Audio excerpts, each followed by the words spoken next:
Hi dear student, welcome back to my channel. आप सभी लोगों का हमारे इस चैनल पर स्वागत है। आज का हमारा जो ये सेट है, इस सेट के अंतर्गत आपको टोटल 50 क्वेश्चन देखने के लिए मिलेंगे।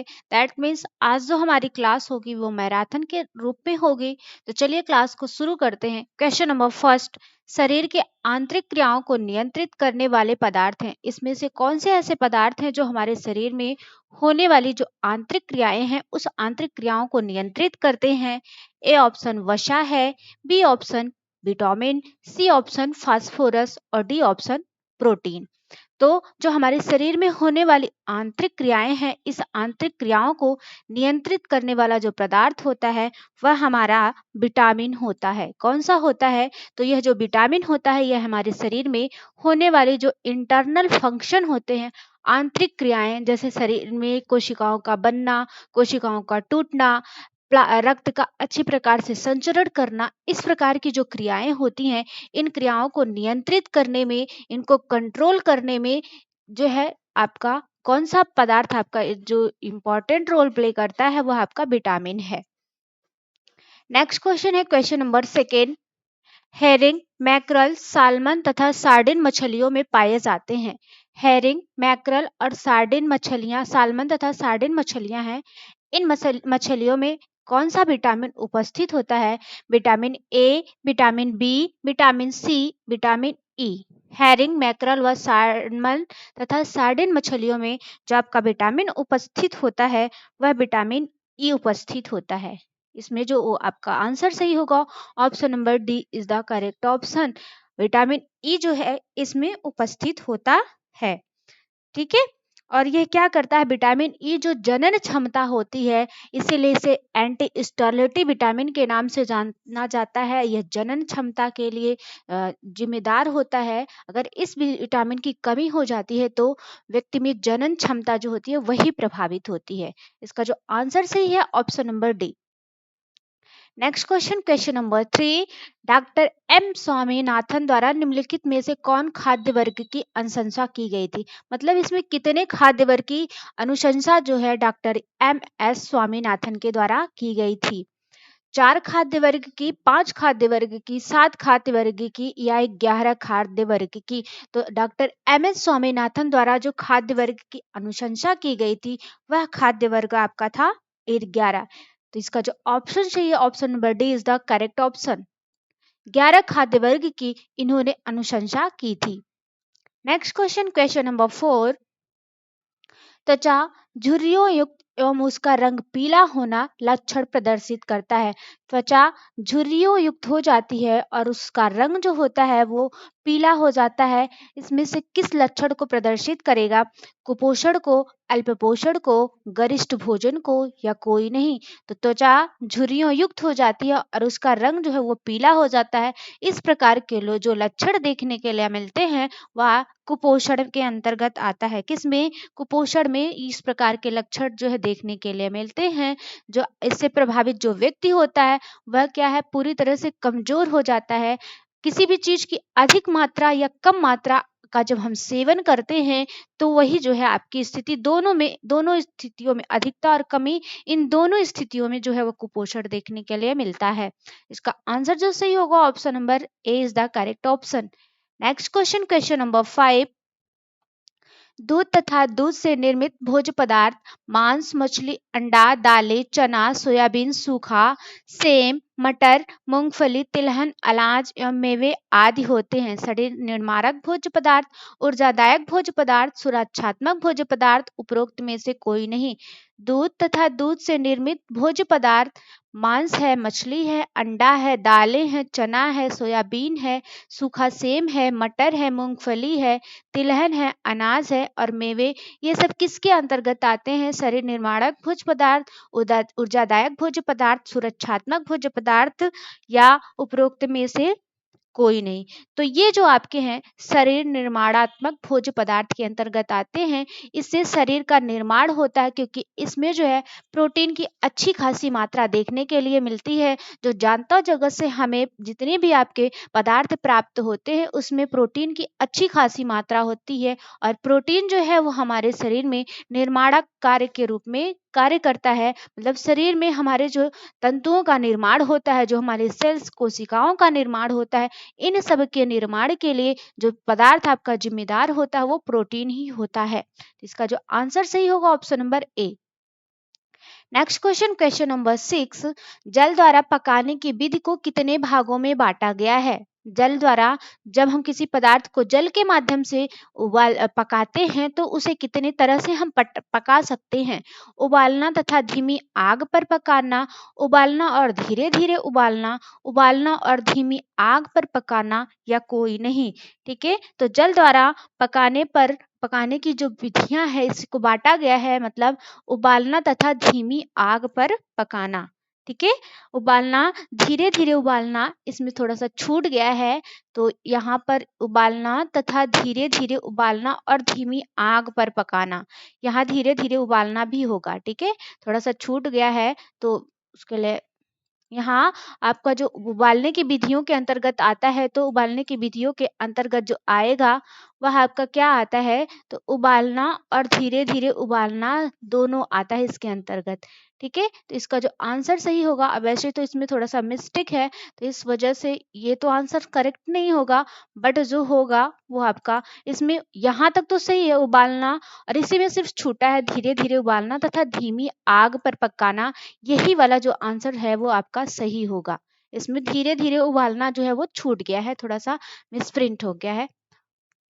नेक्स्ट क्वेश्चन, क्वेश्चन नंबर 7, नीचे के बर्तन में पानी डालकर तथा ऊपर छलनी या कोई कपड़ा बांधकर खाद्य पदार्थों को रखा जाता है, जिसे कहते हैं।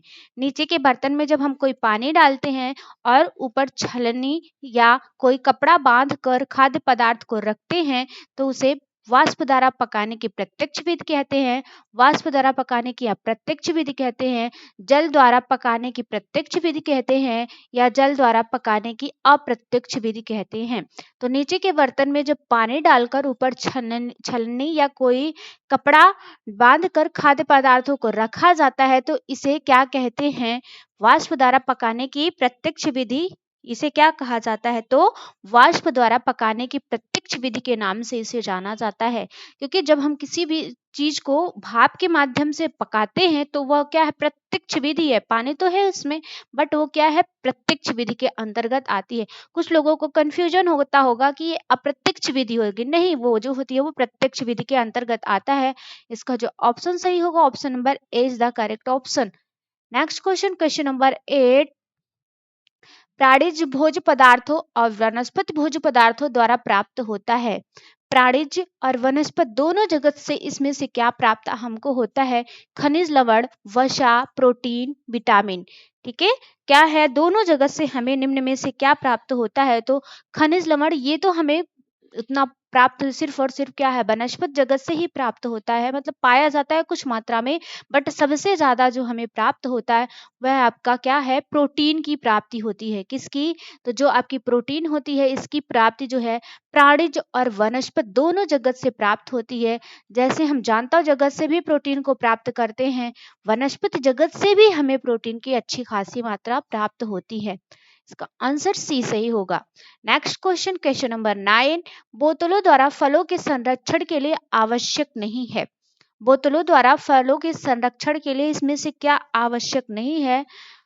फलों की बोतलों का पर्याप्त रूप से गर्म करना, इसमें निहित वायु को बाहर निकालकर सील बंद करना, उसे धीरे धीरे पकाना, उसमें सांद्र गंधक का अम्ल मिलाना। बोतलों द्वारा फलों के संरक्षण के लिए क्या इसमें से आवश्यक नहीं है? तो बोतलों में जब हम फलों का संरक्षण करते हैं तो इसके माध्यम से हम क्या देखने के लिए हमें मिलता है? तो जो बोतलों के माध्यम से हम इसका संरक्षण करते हैं उसमें जो सांद्र गंधक अम्ल है, अम्ल को मिलाना, यही जो है इसका नहीं होता है। क्या है? यही जो है इसका नहीं होता है। इसका आंसर जो सही होगा, option number D is the correct option. Next question, question number 10, भंडार गृह में नमी होने पर डिब्बों को रखने के पूर्व क्या करना चाहिए? अगर भंडार गृह में नमी है तो वहां पर जब हम किसी डिब्बे को संरक्षित करते हैं तो संरक्षण करने से पूर्व हमें इसमें से क्या करना चाहिए? डिब्बों को तेल में डुबाकर फिर उसे यूं ही रखना चाहिए, डिब्बे को पानी में रखना चाहिए, डिब्बे को गर्म जल में रखना चाहिए, तेल युक्त वस्त्र उसके चारों तरफ रगड़ देना चाहिए। भंडार गृह में नमी होने पर डिब्बे को रखने के पूर्व जो क्या करना चाहिए, तो उसे तेल युक्त जो वस्त्र है उसके चारों तरफ रगड़ देना चाहिए जिससे नमी का अवशोषण ना हो सके। अगर ऐसे जगहों पर हम उसका संरक्षण कर रहे हैं जहाँ पे नमी है तो उसमें तेल युक्त वस्त्र को उसके चारों तरफ रगड़ देना चाहिए जिससे नमी जो है, क्योंकि तेल जो है वो नमी का जो है कुचालक होता है, वो नमी को अवशोषित नहीं कर पाता, इसलिए जो है वो तेल युक्त वस्त्र उसके चारों तरफ रगड़ देना चाहिए। इसका आंसर जो सही होगा option number D is the correct option. Next question, question number 11, strawberry या चेरी जैम को जमाने के लिए उसमें मिलाया जाता है। स्ट्रॉबेरी या चेरी या जैम को जमाने के लिए उसमें क्या मिलाया जाता है? नमक मिलाया जाता है, नींबू का रस मिलाया जाता है, गंधक अम्ल मिलाया जाता है या आलू मिलाया जाता है? तो स्ट्रॉबेरी या जैम को जमाने के लिए उसमें जो यूज किया जाता है वो नींबू का रस प्रयोग किया जाता है। इसका आंसर बी सही होगा। नेक्स्ट क्वेश्चन, क्वेश्चन नंबर 12, बाल कल्याण सेवाओं में स्वास्थ्य निरीक्षण जन स्वास्थ्य नर्स तथा चिकित्सा अधिकारी के संपर्क स्थापित करने में किसका सहयोग प्रमुख है? बाल कल्याण सेवाएं जो होती है इस सेवाओं में स्वास्थ्य निरीक्षक, जन स्वास्थ्य नर्स तथा चिकित्सा अधिकारी के संपर्क स्थापित करने से किसका सहयोग प्रमुख होता है? अंचलाधिकारी का, सहायक नर्स मिडवाइफ का, पशु चिकित्सा पदाधिकारी का, कृषि पदाधिकारी का? तो इसमें जिसका जो महत्वपूर्ण भूमिका जिसकी होती है वह आपकी सहायक नर्स मिडवाइफ की भूमिका इसमें होती है। इसका जो आंसर सही होगा option number B is the correct option. इसमें इनकी जो है वो मुख्य भूमिका देखने के लिए मिलती है। Next question, question number 13, virus द्वारा शिशुओं में होने वाली सामान्य छूत है। इसमें से कौन सी ऐसी बीमारी है जो वायरस के माध्यम से शिशुओं में एक शिशु से दूसरे शिशु में फैलती है? मेजल्स है, जर्मल मेजल्स है, चिकन पॉक्स तथा चेचक है, उपरोक्त सभी। तो वायरस के संक्रमण से जो शिशुओं में होने वाली बीमारी है यह आपकी सभी है। मेजल्स भी इसके अंतर्गत आता है, जर्मन मेजल्स भी आता है, चिकन पॉक्स तथा चेचक, ये तो नॉर्मली हम लोग देखते ही हैं। तो ये सारे जो लक्षण है सारी बीमारियां जो है वायरस के थ्रू फैलने वाली होती हैं। इसका जो आंसर सही होगा option number D is the correct option. Next question, question number 14, diphtheria के परिणाम होते हैं। डिप्थीरिया के परिणाम क्या होते हैं, मतलब कौन से इसमें लक्षण जो है डिप्थीरिया होने पर दिखाई देता है? बैसिली के कारण गले में भूरी झिल्ली बन जाना, हृदय एवं गुर्दों को प्रभावित करना, टॉक्सिन द्वारा स्नायु तंत्र पर प्रभाव पड़ने से लकवा होना, उपरोक्त सभी। तो डिप्थीरिया के परिणाम होते हैं, इसमें डिप्थीरिया होने पर क्या क्या लक्षण जो प्रदर्शित होते हैं, तो इसमें बैशली के कारण गले में जो है भूरी रंग की झिल्ली बन जाती है, इससे हृदय एवं गुर्दे भी प्रभावित होते हैं, टॉक्सिन द्वारा स्नायु तंत्र पर भी प्रभाव देखने पड़ने के लिए मिलता है, और जब स्नायु तंत्र प्रभावित होगा तो लकवा जैसी स्थिति उत्पन्न हो जाती है। इसका आंसर जो सही होगा option number D is the correct option. Next question, question number 15, कुष्ठ रोग के लक्षण हैं। इसमें से कौन से लक्षण कुष्ठ रोग के अंतर्गत आते हैं? इसे जिसे ही हम लेप्रोसी के नाम से जानते हैं, इसे कुष्ठ रोग को लेप्रोसी भी बोला जाता है। इसमें कौन से लक्षण परिलक्षित होते हैं? संवेदन की अनुभूति का समाप्त हो जाना, नाड़ियां बढ़ जाना तथा कोमल हो जाना, त्वचा पर पड़ी बड़ी ग्रंथियां तथा फोड़े होना, उपरोक्त सभी। तो कुष्ठ रोग के लक्षण इसमें कौन कौन से आपको देखने के लिए मिलते हैं? संवेदन की अनुभूति समाप्त होना, व्यक्ति में संवेदन जो है मतलब ठंडी गर्मी बारिश अगर जल जा रहा है या किसी प्रकार की उसमें संवेदनाएं ही जो है उसकी अनुभूति होना उसको समाप्त हो जाती है। नाड़ियां बढ़ जाना तथा कोमल हो जाना, जो नाड़ियां होती हैं उसकी बढ़ जाती हैं और कोमल हो जाती हैं। त्वचा पर बड़ी ग्रंथियां तथा फोड़े होना, ये सारे लक्षण जो है इसके अंतर्गत परिलक्षित होते हैं। इसका जो ऑप्शन सही होगा option number D is the correct option. Next question, question number 16, पशुओं से मनुष्य तक पहुंचने वाला छूत रोग है। पशुओं से मनुष्य तक पहुंचने वाला इसमें से कौन सा रोग है जो पशुओं के द्वारा मनुष्यों में पहुंचता है? हाइड्रोफोबिया है, रेबीज है, मियादी है या यूकहा है? तो आपका जो हाइड्रोफोबिया है यह पशुओं के माध्यम से मनुष्यों में पहुंचने वाला रोग है। कौन सा आपका हाइड्रोफोबिया है?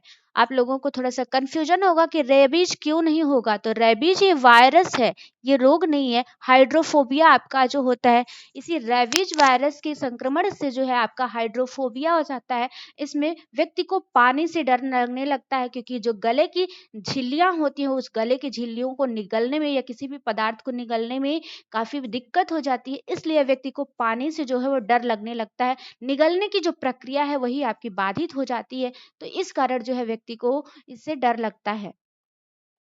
Next question, question number 17, malaria होता है, मलेरिया रोग में क्या आपका होता है, किसके कारण होता है, कौन सा इसका जो मच्छर है वो इसके लिए जिम्मेदार होता है?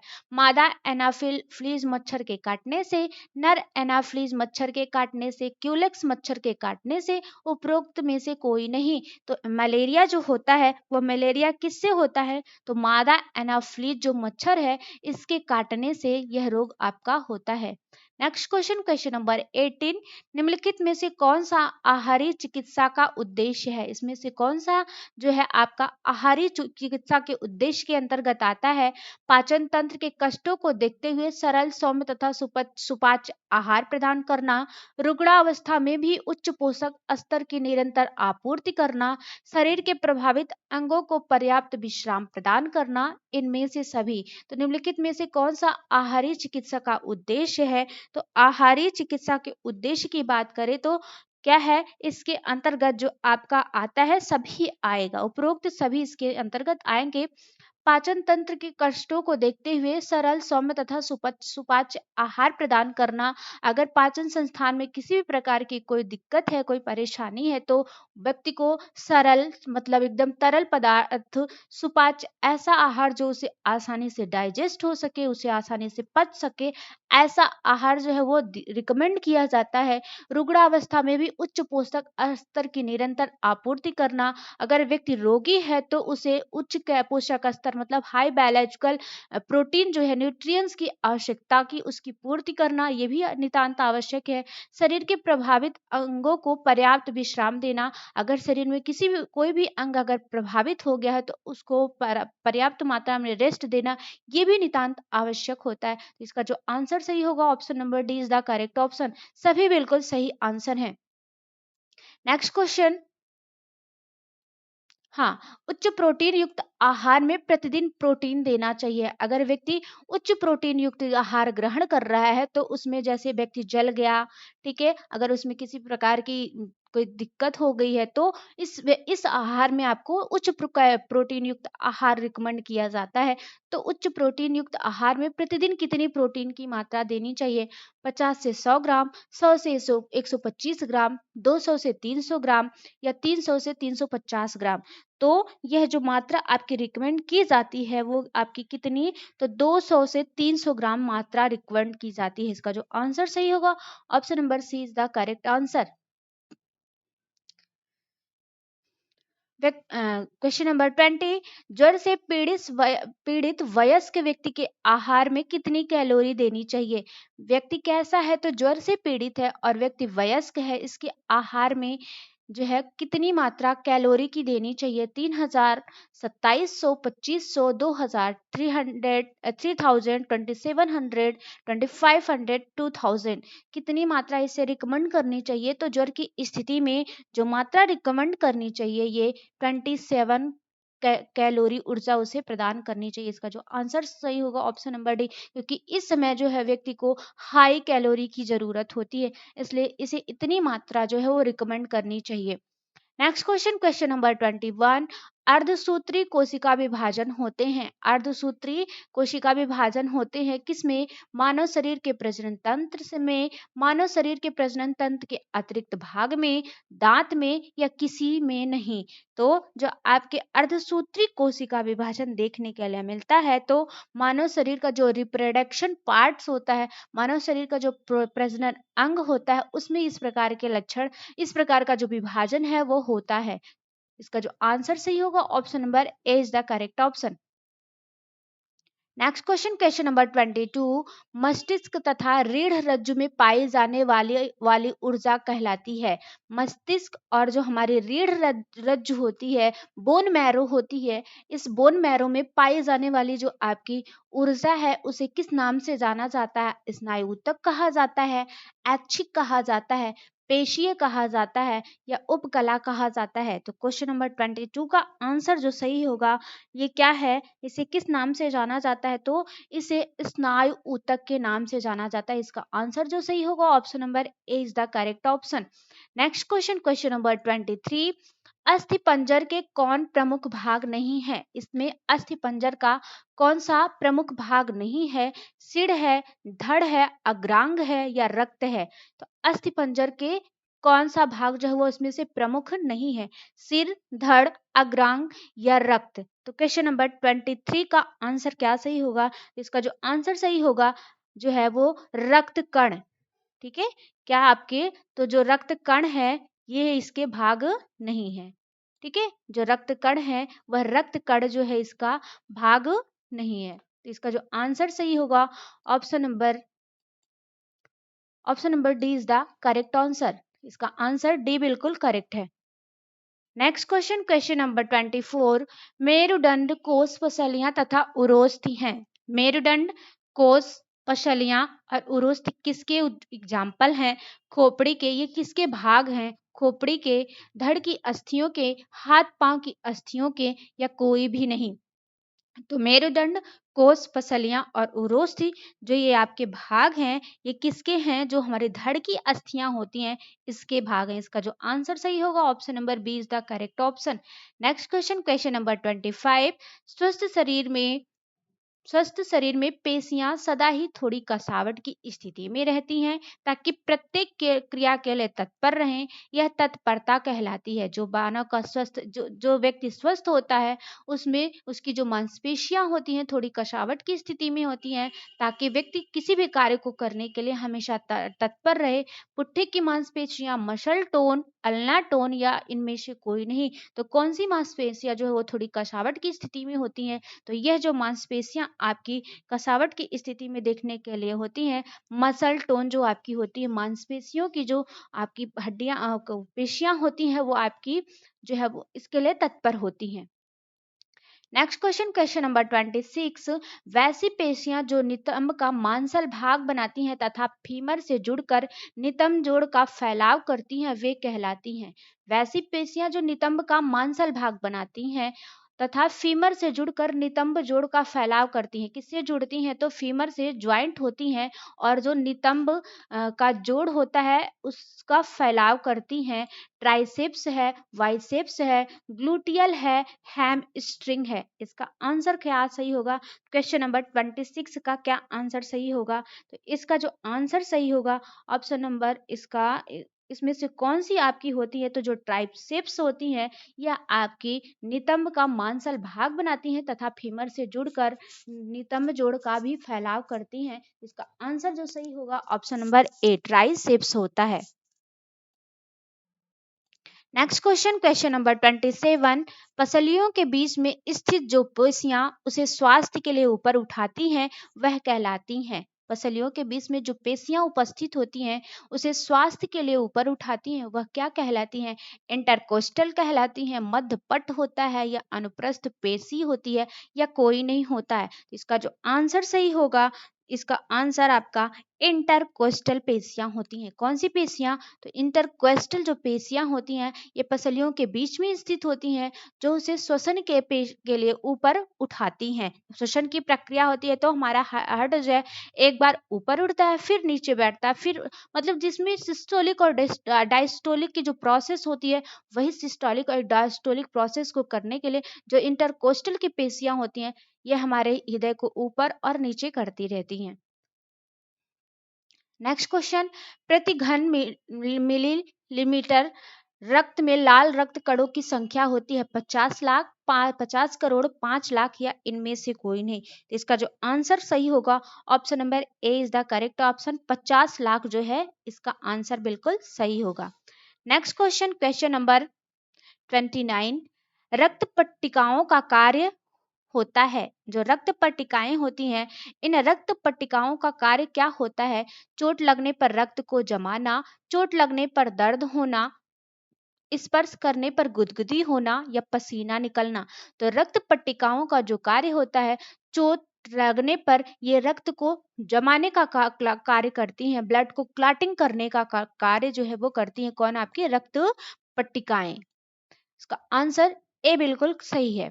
नेक्स्ट क्वेश्चन, क्वेश्चन नंबर 13, अमाशय के पीछे तथा उदर के बाएं कोने में जो बड़ी लसिका ग्रंथि के समान होता है उसे कहते हैं।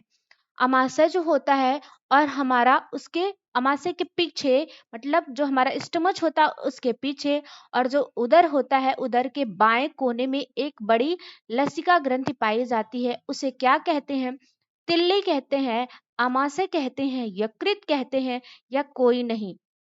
तो इसे जो है वो आपका स्प्लिन के नाम से जाना जाता है, तिल्ली के नाम से जाना जाता है। और यही तिल्ली जो है वो क्या, के वार्ड ऑफ आरबीसी, आरबीसी का कब्रिस्तान जो है वो आपका तिल्ली ही होता है, स्प्लिन ही होता है। ठीक है, इसका जो आंसर सही होगा, option number a is the correct option. Next question, question number 31, वैसा तंत्र जो भोजन का अवशोषण कर उसे रक्त कोशों के लिए उपयोगी बनाता है उसे कहते हैं। वैसा तंत्र कौन सा तंत्र जो भोजन का अवशोषण कर उसे रक्त कोशों के लिए उपयोगी, मतलब रक्त में हम भोजन जो ग्रहण करते हैं, उस ग्रहण भोजन से जितने भी न्यूट्रिएंट्स होते हैं उन न्यूट्रिएंट्स को ऑब्जर्व करता है, अवशोषित करता है, और अवशोषित करने के पश्चात हमारे जो ब्लड्स है उस ब्लड में उनको पहुंचाने का कार्य करता है। तो यह प्रक्रिया किसके अंतर्गत आती है? पाचन तंत्र में यह प्रक्रिया होती है, श्वसन तंत्र में होती है, रक्त परिसंचरण तंत्र में होती है, या कोई नहीं। इसका जो आंसर सही होगा, option number a is the correct option. पहले पाचन तंत्र में इस प्रकार की प्रक्रिया होगी, भोजन जाएगा, उसमें अवशोषण की प्रक्रिया होगी, पुनः तब जाके वो आपके रक्त तक जो न्यूट्रिएंट्स है वो आपके जाते हैं। इसका जो आंसर सही होगा, option number a is the correct option. Next question, question number 32, 6 महीने से 2 वर्ष के बीच के बच्चों के अस्थायी दांतों की संख्या होती है। तो कितने महीने बच्चा 6 महीने से 2 वर्ष के बीच का है, इन बच्चों के बीच में अस्थायी दांतों की संख्या कितनी होती है? 20 होती है, 32 होती है, 10 होती है, 28 होती है। तो 6 महीने से 2 वर्ष के बीच के बच्चों के अस्थायी दांतों की जो संख्या होती है वह आपकी कितनी होती है? तो 20 होती है, 20 होती है। 20 दांत जो होते हैं उसके अस्थायी होते हैं, मतलब ये एक बार आते हैं फिर पुनः फिर टूट जाते हैं, फिर पुनः जो है वो निकलते हैं। तो अस्थायी दांतों की संख्या जो इनकी इतनी होती है। नेक्स्ट क्वेश्चन, क्वेश्चन नंबर 33, सबसे बड़ी ग्रंथि जिसका भार 1.5 किलोग्राम तथा कोमल लाल होता है। सबसे बड़ी ग्रंथि जिसका भार जो है वो कितना, 1.5 किलोग्राम होता है, और जो कोमल और लाल रंग की होती है, जो अमाशय के ऊपरी भाग में दाएं तरफ उधर पेट के नीचे होता, क्या कहलाता है? अग्नाशय कहलाता है, यकृत कहलाता है, पित्ताशय कहलाता है, या कोई नहीं कहलाता है। तो क्वेश्चन नंबर 33 का जो आंसर होगा, ये क्या आंसर सही होगा, तो वो आपका यकृत होता है। लीवर जो हमारा होता है वो सबसे बड़ी ग्रंथि होती है, इसका भाग जो है 1.4 किलोग्राम होता है, और यह लाल रंग का होता है। आमाशय के ऊपरी भाग में दाईं तरफ तथा उदर पट के नीचे होता है। और यकृत जो है ये क्या करता है, तो यकृत जो होता है ये हमारे किसी भी चीज को डाइजेस्ट करने का, मतलब स्टोरेज क्षमता इसमें ज्यादा होती है। ठीक है, यकृत में जो है स्टोरेज क्षमता ज्यादा देखने के लिए मिलती है। इसका जो आंसर सही होगा, option number B. Next question, question number 34, enzymes जो पके स्टार्च को माल्टोज में बदलता है तथा लार में रहता है, क्या कहलाता है? पेप्सिन होता है, टाइलिन होता है, रेनिन होता है, या लाइपेज होता है। तो एंजाइम्स जो पके स्टार्च को माल्टोज में बदलता है और वह लार में होता है, वह आपका टाइलिन एंजाइम्स होता है। टाइलिन, इसी एंजाइम्स की उपस्थिति के कारण हमारा जो भोजन है वो अच्छी प्रकार से चबा सकते हैं हम उसको। जब ये टाइलिन नामक एंजाइम्स मिल जाता है उसमें, तो धीरे धीरे क्रमाकुंचनगत की प्रक्रिया के कारण हमारा जो भोजन है वो हमारे आमाशय तक पहुंचता है। इसका जो आंसर सही होगा, option number B is the correct option. Next question, question number 35, श्वसन तंत्र में निम्नलिखित में से कौन सा गलत है? इसमें से कौन सा ऐसा पार्ट है जो श्वसन तंत्र का भाग नहीं है? नाक, ग्रसनी कंठ, श्वास नली, श्वसनीय फेफड़े, उपरोक्त सभी या कोई नहीं?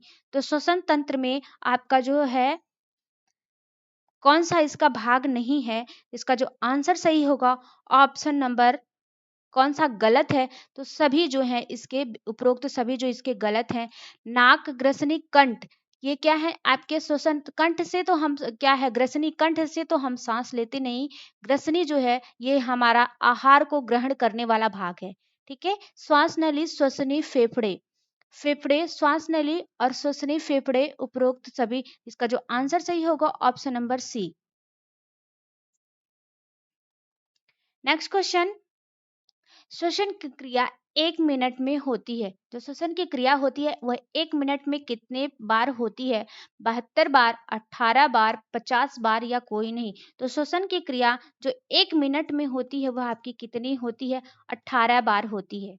जो धड़कन होती है वो 72 बार होती है। 72 बार धड़कता है 1 मिनट में, बट श्वसन की क्रिया जो होती है वह 1 मिनट में 18 बार होती है। इसका जो आंसर सही होगा option number B. Next question, question number 37, जब किसी कारण से फेफड़ों तक ऑक्सीजन, ये फेफड़ों है, फेफड़ों तक ऑक्सीजन नहीं पहुंचती तथा ऊतक को ऑक्सीजन नहीं मिल पाती तो उस स्थिति को कहते हैं। किसी कारणवश जो हमारा लंग्स है उस लंग्स तक आपके ऑक्सीजन नहीं जाती और ऊतक जो हमारे होते हैं टिश्यू जो होते हैं उन टिश्यू को ऑक्सीजन नहीं मिल पाती, उस स्थिति को क्या कहा जाता है? एस्फिक्सिया कहा जाता है, लकवा कहा जाता है, बेरी कहा जाता है या एनीमिया कहा जाता है। तो उस स्थिति को एस्फिक्सिया कहा जाता है। इसका जो आंसर सही होगा option number a is the correct option. Asphyxia के नाम से उसे जाना जाता है। Next question, question number 38, microwave, open cooker, vacuum cleaner कार्य सरलीकरण के पुराने सामान है, नए क्रांतिकारी सामान है, गृहिणी को पीटने का सामान है या कुछ भी नहीं? तो microwave, open cooker, vacuum cleaner ये कार्य सरलीकरण के नए क्रांतिकारी सामान के अंतर्गत आते हैं। इसका जो आंसर सही होगा option number B is the correct option. Next question, question number 39, गृह सज्जा के विभिन्न अंग कौन नहीं है? इसमें से कौन सा ऐसा अंग है, मतलब कौन सा ऐसा पार्ट्स है जो गृह सज्जा में हम जिनका उपयोग नहीं करते? फर्श पर अल्पना बनाना, दिवाली या शादी विवाह के समय झड़ियां लगाना, घरों तथा कमरों में भेड़ बकरियां रखना, रंग बिरंगे कागजों एवं फूल पत्तियों से घर को सजाना। तो इसका आंसर जो सही होगा, घरों तथा कमरों में भेड़ बकरियों को रखना, ये गृह सज्जा के अंतर्गत नहीं आता, बल्कि फर्श पर हम क्या है शादी विवाह में या कोई ऐसे फंक्शन होते हैं उसमें फर्श पर हम अल्पना बनाते हैं। फॉर एग्जाम्पल दीपावली इसका सबसे अच्छा उदाहरण है। दीपावली या शादी विवाह में हम झड़ियां लगाते हैं और क्या है रंग बिरंगे कागजों एवं फूलों पत्तियों से घर को भी सजाते हैं। ये सारे जो हैं आपके होम डेकोरेशन के अंतर्गत आते हैं, बट ये आपका सी वाला ऑप्शन इसके अंतर्गत नहीं आता। नेक्स्ट क्वेश्चन, क्वेश्चन नंबर 40, सजावटी नमूने में रचनात्मक नमूने के किस भाग को सुंदर बनाया जाता है? जो सजावटी नमूने हम करते हैं तो उसमें रचनात्मकता लाने के लिए किस भाग को उसको सुंदर बनाते हैं जिसके माध्यम से अच्छी प्रकार से वो उसमें आकर्षण उत्पन्न हो जाए? निचले भाग को, भीतरी भाग को, ऊपरी भाग को या किसी भी भाग को? तो रचनात्मक सजावटी नमूने में रचनात्मक नमूने के जब हम बनाते हैं तो बनाने के लिए जो ऊपर भाग होता है, जो ऊपरी भाग होता है, इस ऊपरी भाग को ही क्या करते हैं आकर्षक बनाने के लिए इसमें रचनात्मक डिजाइन बनाते हैं जिससे नमूने जो है वो आकर्षण दिखे। इसका जो आंसर सही होगा option number C is the correct option. Next question, question number 41, पर्दा हमेशा लगाना चाहिए, पर्दा कैसा लगाना चाहिए?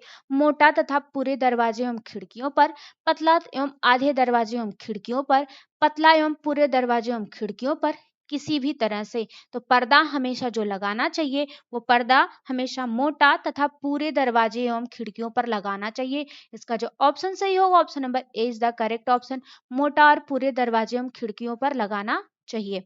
नेक्स्ट क्वेश्चन, क्वेश्चन नंबर 42, समय व्यवस्थापन की योजना के सफल होने से क्या होता है? जो समय व्यवस्थापन है या टाइम मैनेजमेंट है, इसकी योजना को हम किस प्रकार से सफल बना सकते हैं? संतोषजनक पारिवारिक लक्ष्यों की प्राप्ति होती है। क्या होता है अगर अगर यह समय मैनेजमेंट हमारा जो है वो सक्सेसफुल हो गया, तो क्या परिणाम होते हैं? परिवार के सदस्य मानसिक रूप से संतुष्ट होते हैं। संतोषजनक पारिवारिक लक्ष्य और मानसिक संतुष्टि दोनों होते हैं या इनमें से कोई नहीं? तो क्वेश्चन नंबर 42 का आंसर जो होगा, 42 का answer number C is the correct option. संतोषजनक पारिवारिक लक्ष्य एवं मानसिक संतुष्टि दोनों की प्राप्ति होती है। व्यक्ति अपने लक्ष्य को प्राप्त कर लेता है, तो जब व्यक्ति अपने लक्ष्य को प्राप्त कर लेता है तो वो कहीं ना कहीं आपका जो है वो सेटिस्फाइड हो जाता है, मेंटली रूप से वो संतुष्ट हो जाता है कि हमने जो गोल प्राप्त की, हमने जो गोल रखा था उस गोल को हमने प्राप्त कर लिया। नेक्स्ट क्वेश्चन, क्वेश्चन नंबर 43, किस उपकरण में तैयार खाद्य पदार्थों को वायुमंडल के ताप से कम ताप पर खराब होने से बचाया जा सकता है?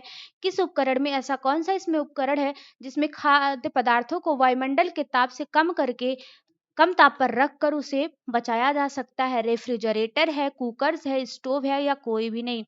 तो जो आपका रेफ्रिजरेटर है, इस रेफ्रिजरेटर में ही जो खाद्य पदार्थ है इनको कम तापमान तापमान पर रख कर हम क्या करते हैं, जो है वो खराब होने से बचा सकते हैं। जैसे फॉर एग्जांपल हम सब्जी वगैरह लाते हैं तो उसमें फ्रिज में उसको रख देते हैं, कुछ दिनों तक वो चलती रहती है। वैसे नहीं तो अगर हमारी सब्जियां लाते हैं तो एक दिन के बाद दूसरे दिन वो नष्ट होने लगती है। इसका जो आंसर सही होगा, option number a is the correct option.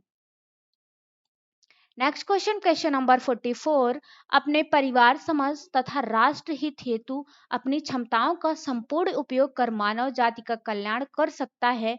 अपने परिवार तथा राष्ट्र हित हेतु अपनी क्षमताओं का संपूर्ण उपयोग कर मानव जाति का जो कल्याण कर सकता है, कुपोषित व्यक्ति कहता है कर सकता है, सुपोषित व्यक्ति कर सकता है, स्वस्थ व्यक्ति कर सकता है, या इनमें से कोई नहीं? तो जो स्वस्थ व्यक्ति है वह अपने परिवार का, अपने समाज का, अपने राष्ट्र का, सबका जो है वो क्या है, अच्छी प्रकार से कार्य कर सकता है, कुछ नया करने की सोचता है, कुछ नए समाज में कुछ अच्छा करने का कार्य करता है। इसका जो आंसर सही होगा, option number C is the correct option.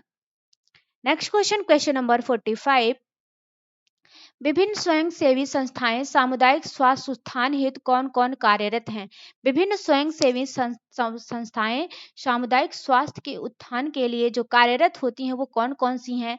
भारतीय रेड क्रॉस समाज एवं भारत सेवक समाज, कस्तूरबा मेमोरियल फंड एवं हिंद कुष्ठ निवारण संघ, भारतीय बाल कल्याण परिषद एवं अखिल भारतीय नेत्रहीनता उन्मूलन समाज, या इनमें से सभी? तो क्वेश्चन नंबर 45 का जो आंसर सही होगा, option number D is the correct option. जो आपकी रेड क्रॉस सोसाइटी है ये भी क्या है, इसमें सहायता प्रदान करती है। भारत सेवक समाज ये भी सहायता प्रदान करता है। कस्तूरबा मेमोरियल फंड एवं हिंद कुष्ठ रोग निवारण संघ ये भी क्या है आपके, आप हमारे अगल बगल आप देखते होंगे कस्तूरबा, बहुत सारे ऐसे विद्यालय होते हैं जहाँ पे लड़कियां लड़के जो है वो फ्री में एजुकेशन ग्रहण करते हैं, तो ये भी इसके अंतर्गत आता है। और भारतीय बाल कल्याण परिषद, ये तो जानते ही हैं कि बालकों की सुरक्षा के लिए इस प्रकार के कार्यक्रम चलाए जाते हैं। अखिल भारतीय नेत्रहीनता उन्मूलन समाज की भी इसमें क्या है, जो है वो स्थापना की जाती है, मतलब इसमें ये भी कार्यरत होता है। इसका जो आंसर सही होगा, option number D is the correct option. Next question, question number 46, पर्यावरण के अजैविक घटक हैं, इसमें से पर्यावरण के कौन से अजैविक घटक हैं? आसपास की वायु, जल, स्थल, या इनमें से कोई नहीं? तो क्वेश्चन नंबर 46 का आंसर क्या सही होगा कि पर्यावरण के अजैविक घटक के अंतर्गत कौन सा आता है? तो आसपास की वायु भी हमारी जो है इसे हम देख नहीं सकते, ऐसे घटक जिन्हें हम क्या है देख नहीं सकते, जिन्हें हम छू नहीं सकते, टच नहीं कर पाते, ऐसे घटक को अजैविक घटक कहा जाता है। तो आसपास की जो हमारी वायु है इन्हें हम ना ना तो देख सकते हैं, ना तो इन्हें हम छू सकते हैं, तो ये भी आपके अजैविक घटक के अंतर्गत आता है। जल भी है, ये हमारा अजैविक होता है, और स्थल भूमि वगैरह होता है जो आपके अजैविक घटक के अंतर्गत आते हैं। तो इसका जो आंसर सही होगा, इसमें से कोई भी ऐसा जो है घटक नहीं है जो आपके अजैविक घटक के अंतर्गत है। ठीक है, इसका आंसर जो सही होगा, option number D. Next question, question number 47, वातावरण में कौन सी गैस मुक्त अवस्था में स्वयं पोषियों के कारण से हुआ है? वातावरण में ऐसी कौन सी गैस है जो स्वयं पोषी हो, मतलब हम मनुष्यों के द्वारा उस गैस का जो है वो निर्माण होता है? नाइट्रोजन है, कार्बन डाइऑक्साइड है, ऑक्सीजन है या ओजोन है? तो इसका जो आंसर सही होगा, ऑप्शन नंबर, इसका जो आंसर सही होगा, इसमें से कौन सी ऐसी गैस है जिसका गैस मुक्त अवस्था में स्वपोषियों के विकास के कारण हुई है? तो इसका जो आंसर सही होगा, option number C is the correct option. Oxygen जो है इसका, हम क्या है, हम पोषियों के लिए इसका विकास हुआ है। हम ऑक्सीजन को ही क्या करते हैं, ऑब्जर्व करते हैं ना, ग्रहण करते हैं, तो वही जो है इसका आंसर सही होगा। ठीक है। Next question, question number 48। Ozone के स्तर किसके हानिकारक प्रभाव से हमारी रक्षा करते हैं? जो ओजोन लेयर होती है, स्ट्रेटोस्फेयर होता है, वह हमारी इसमें से किससे सुरक्षा प्रदान करते हैं? परावैंगनिक किरणों से, उक्त किरणों से, ऊष्मा से या ऊपर के सभी से? तो ओजोन की जो लेयर होती है, वह ओजोन की परत हमारी सूर्य से निकलने वाली जो हानिकारक अल्ट्रावायलेट रेज होती हैं, इन अल्ट्रावायलेट रेज से हमारी सुरक्षा प्रदान करते हैं। इसका जो आंसर सही होगा, option number a is the correct option. परावैंगनिक किरणों से ही ये हमारी सुरक्षा प्रदान करती हैं। Next question, question number 49। पृथ्वी पर जीवों की उत्पत्ति कितने वर्ष पूर्व हुई है? माना जा गया है कि पृथ्वी पर जो जीव हैं, इन जीव की उत्पत्ति कितने वर्ष पूर्व हुई है? 2 अरब वर्ष पूर्व, 3 अरब वर्ष पूर्व, 4 अरब वर्ष पूर्व या 5 अरब वर्ष पूर्व? तो लगभग जो ये माना गया है, जीवों पर पृथ्वी की उत्पत्ति जो है, पृथ्वी पर जीवों की उत्पत्ति जो है वो लगभग 4 अरब वर्ष पूर्व मानी गई है। ये लगभग के आसपास है, क्योंकि देखिए ये कोई चीज निक्स फिक्स नहीं होती, बट पीवाईक्यू में हमारे आया हुआ है, तो हमने हमें जो माना गया है हम वही मानेंगे। ठीक है। तो इसमें जो माना गया है वो आपका 4 अरब वर्ष पूर्व माना गया है। ये फिक्स कोई नहीं मान सकता कि कितने वर्ष तक पहले पूर्वज आए थे या नहीं आए थे। ऐसा कोई नहीं है जो इस चीज को बता सकता है कि पूर्वज कितने वर्ष पूर्व आए। भले ही पुरातात्विक वेत्ता जो होते हैं वो नई नई चीजों को खोजते रहते हैं, उसको करते रहते हैं, बट फिक्स जो है वो चीजें नहीं होती, क्योंकि फिक्स तो हम उसी समय, जिस समय हम प्रेजेंट में रहते हैं, जो चीज हमारे समक्ष परिलक्षित होती है, वही चीजों को हम जो है वो एक्चुअली डेटा उसका बता सकते हैं। जो चीज हमारे सामने परिलक्षित नहीं होती, उसका एक्चुअली डेटा हम नहीं बता सकते। तो लगभग के आसपास अगर आता है, तो लगभग आपका 4 से 5 अरब वर्ष जो है वो माना जाता है। इसका जो आंसर सही होगा, option number C is the correct option. Next question, question number 15 और आज का लास्ट क्वेश्चन। प्लास्टिक किस प्रकार का अवशिष्ट है? ठीक है। प्लास्टिक क्या है, किस प्रकार का अवशिष्ट है? यहाँ पे थोड़ा सा छूट गया है, जैव अनिम्नीकरण है ना, एक, क्योंकि दोनों ऑप्शन सेम हो जाएंगे तो थोड़ा सा दिक्कत हो गया जाएगी। तो यहाँ पे अनिम्नीकरण है, जैव या निम्नीकरण। यहाँ पे जैव अनिम्नीकरण होना चाहिए ना, इसका थोड़ा सा छूटा है।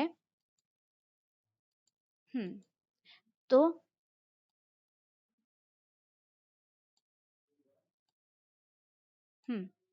प्लास्टिक किस प्रकार का अवशिष्ट है? जैव निम्नीकरण, जैव या अनिम्नीकरणीय, वायु प्रदूषक, जल प्रदूषक? तो जो प्लास्टिक है ये हमारा क्या है, तो ये हमारा जैव निम्नीकरण प्रदूषण के अंतर्गत आता है।